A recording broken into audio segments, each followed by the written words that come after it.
So ANET is a center for island ecology. It was set up in 1990 by Romulus Whitaker. And right now ANET's work ranges from scientific research in various areas across the islands to education. We do a lot of work with local school students. We're trying to build a teacher's handbook for the local government schools that are here, and we do have a lot of universities and schools from all over the world and India who come to ANET. And then of course we have the arts division that we've kind of started through this collaboration. We've launched the first artist in residence. And then we have the policy division, which kind of works with the local government. So a lot of our approach, regardless of where we are, has to do with a pedagogical approach that we use called place-based learning. So to give you a little bit of a background about that, personally one of my main objectives in learning, any kind of learning, is to step away from the conventional method of looking at a subject or a place and try and identify the interconnections. So everything we do looks at interconnectivity. So it might be interconnectivity between the flora and fauna, it might be interconnectivity between the subjects that are studying that flora and fauna. So it could be how art connects with science, for instance, or how science connects with education, or how art connects with education. So what we try and emphasize on in this method of teaching and learning is to highlight and try and harness these interconnections. Having had the first artist in residence, he's almost at the end of his residency with Mikhail here, I think one of the things that we've realized is that it's in some sense not so different to having a researcher here. Like it's putting this label of an artist or a researcher, I just actually label there even even Mikhail is kind of like a researcher in that sense. So that's been, I think, I expected it to be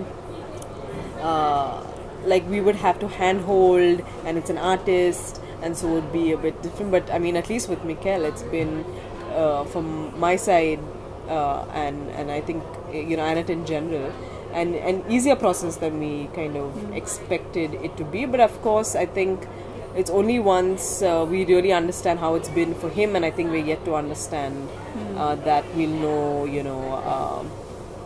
where our curation in terms of this, the process of the residency needs to change.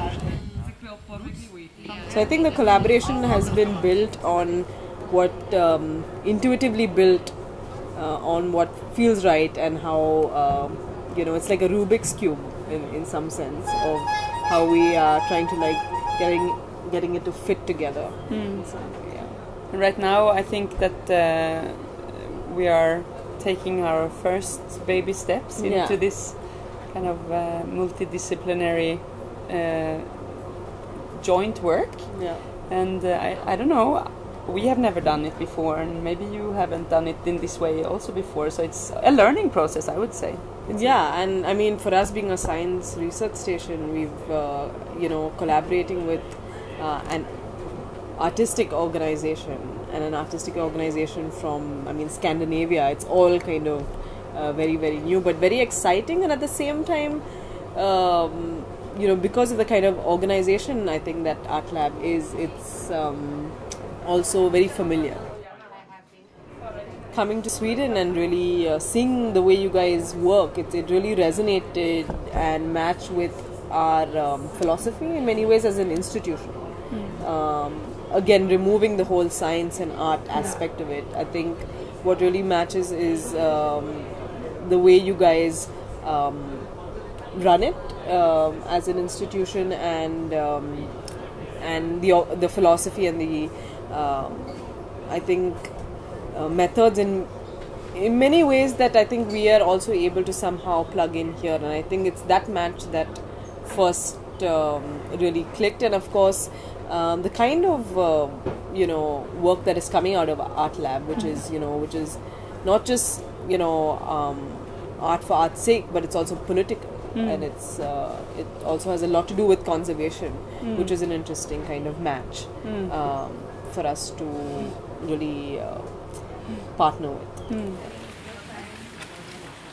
Our work has primarily been looking at the interface between science, education and communication in a creative manner. And what our interaction and work together with Art Lab has really changed is the manner in which we can do this. And it's a beautiful transition from just communicating it creatively to actually engaging with people with an artistic method and helping people see beyond one subject. So we find the marriage of art and our pedagogy in this case extremely beneficial for our larger goals.